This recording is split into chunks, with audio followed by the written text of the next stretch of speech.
او بخښونکي خدای په نامه. السلام علیکم خوږو ماشومانو، هیله لرم چې روغ جوړ اوسئ. زه بیا راغلم تاسو ته د رحمان بابا شعرونه ووایم. یوه ضروري رقم ده چې راځئ پیل به یې کړو. کر د ګل کړه چې سیمه د ګلزار شي، کر د ګل کړه چې سیمه د ګلزار شي، اغزي مه کره چې په پښو کې به د خار شي.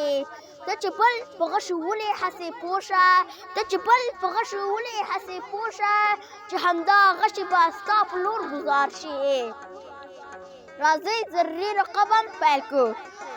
ضروري رقم د کابل د کلي د لیسې محترم سرمعلم صاحب ته زه السلام علیکم ورحمت الله وبرکاته. زه مرتضی د اول ټولګي زده کوونکی یم. نن شنبه د ضروري کار له امله نشم کولی چې ټولګي ته حاضر شم. ستاسې له درانه حضور څخه هیله کوم چې د غیر حاضرانو په ډله کې ونه شمېرل شم. په درناوي دا زموږ نننۍ برنامه، خو د بلې برنامې پورې د خدای په امان. السلام علیکم.